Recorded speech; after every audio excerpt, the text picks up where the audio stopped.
இப்போதான் தீபாவளி வந்த மறைச்சு அதுக்குள்ளாட்டி முடிஞ்சுச்சு. அண்ணி இந்த வருஷம் உங்களுக்கு தலை தீபாவளி அண்ணி, நீங்கள் மறந்துட்டீங்க பாருங்க. எப்போ நீங்கள் இன்னைக்கு எங்கள் வீட்டுக்கு தான் வந்து இருக்கணும், வாங்க நீ வீட்டுக்கு போகலாம். அது தலை தீபாவளியா? ஆமாம், மறந்தே போயிடுச்சு. இந்த வருஷம் எங்களுக்கு தலை தீபாவளி இல்லை. ஐயோ, இப்போ நான் உங்கள் வீட்டுக்கு தான் வந்து இருக்கணுமா? ஆனால் எனக்கு ஒன்றும் பிரச்சனை இல்லை, உங்கள் அம்மா கூப்பிட்டா நான் வந்துடுவேன்ப்பா. உங்கள் அம்மா கூப்பிட ரெடியா? ஆமாம் ஆமாம், அந்த உமனா மஞ்சி நீ கூப்பிட்டாதான் நீ போகணும், அவங்க யாருமே கூப்பிடாம நீ போகவே கூடாது. ஆமாம் அத்தை, நீங்கள் எங்கேயுமே போகாதீங்க, இங்கேயே இருங்க. நம்ம பட்டாசு வெடித்து ஜாலியாக அந்த தீபாவளியை செலிப்ரேட் பண்ணுவோம் அத்தை, இங்கேயே இருங்க. அவங்க எங்கேயும் வரமாட்டாங்க, நான் அத்தையை விட மாட்டேன், அவங்க இங்கே தான் இருப்பாங்க. அப்படியெல்லாம் சொல்லக்கூடாதுடாமா. சரி விடுங்க கண்மணி நீ, நான் எங்கள் அம்மாட்ட பேசியிருக்கேன், அவங்க உங்கள்கிட்ட வந்து பேசுவாங்கன்னு தான் நினைக்கிறேன். பேசுனா வாங்க நீ, இல்லைனா நீங்கள் உங்கள் இஷ்டம், நீங்கள் என்ன வேணால் பண்ணுங்க. நான் அவங்க கூப்பிட்டுட்டேன். சரி சரி பார்ப்போம். சரி உங்கள் அம்மா எங்கள் ஆளையே காணோம், எங்கே போனாங்க? இவ்வளோ நேரம் பட்டாசு வெடிக்கும் போது வெளியே தானே இருந்தாங்க. ஆமாம்ல, எங்கே ஆளை காணோம் உங்கள் அம்மாவை? ஆமாம், நம்ம அத்தை எங்கே போனாங்க ரினி, உங்களுக்கு தெரியுமா? அதான் எங்கே போனாங்கன்னு எனக்கே தெரில. வாங்க சம்மந்தி, வாங்க வாங்க, சேரில் உட்காருங்க. அதெல்லாம் ஒன்றும் தேவையில்லை.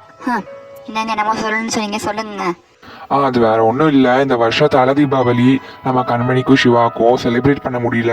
சரி பரவாயில்ல, சம்பிரதாயம் முறைப்படி நான் உங்கள் வீட்டில் தான் அழைச்சிட்டு போனோம். சரி வாமா கண்மணி, எங்கள் வீட்டுக்கு வா. இன்னைக்கு ஒரு நாள் மட்டும் எங்கள் வீட்டில் இருக்கட்டுங்க.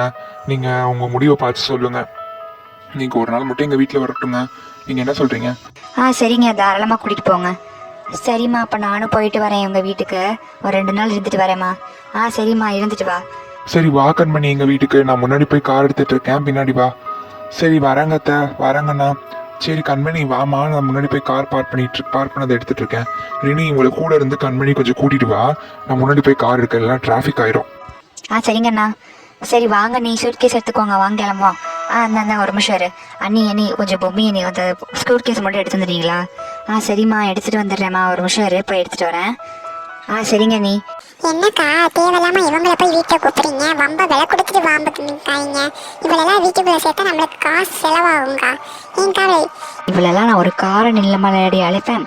வீட்டுக்கு வரக்கப்புறம் காமிக்கிறடி இந்த மாமியார் யாருன்னு. மாமியார் யாருன்னு தெரிய வேணாமா? யாரை பார்த்து நீ வாடி போடின்னு சொல்லியிருக்கணும் உங்கள் அம்மாவை. இருடி, இவ வீட்டுக்கு வரட்டும், இவளோட ஜூஸாக போட்டு பிரிஞ்சிருவோம். சரிக்கா, சரி நீங்க ஏதோ ஒரு பிளானோட தான் வச்சிருப்பீங்க போல. சரி வாங்க நம்ம வீட்டுக்கு போய் பேசிப்போம். சரிங்க, நாங்களும் போயிட்டு வரோம். சரி வாக்கன் பண்ணி சீக்கிரமா வா, முன்னாடி போகிறோம் வா. அந்த வரேன் அத்தை. என்ன இன்னைக்கு இல்லாத திருநாளா? அத்தை ரொம்ப சந்தோஷமா இருக்காங்க. சரி, கடவுள் புண்ணியத்தில் சந்தோஷமா இருந்தா சரிதான். சரி போயிட்டு வரேம்மா. சரிடாம்மா, பார்த்து இருந்துக்கோ. அவன் ஏதாச்சும் பண்ணானா சொல்லு, ஓடி வந்து கொலவரியை கடிச்சு துப்பிடுறேன் அவளுக்கு. சரி விடுங்கம்மா, அவங்க ஏதாவது சரியாம தான் பண்ணியிருப்பாங்க, அதெல்லாம் ஒன்றும் சொல்ல மாட்டாங்க. போயிட்டு வரேம்மா.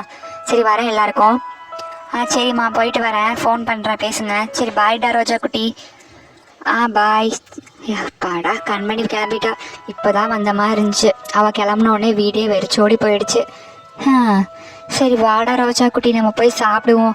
கண்மணி சாப்பிடாமலே கிளம்பிட்டா வீட்டுக்கு, சொன்னால் கூட கேட்க மாட்டா. சரி வா ரோஜா குட்டி, நம்ம போய் சாப்பிட்டு படுப்போம். நாளான்னைக்கு ஸ்கூல் இருக்குது, ஹோம்ஒர்க்லாம் எழுதணும். வா வா வா.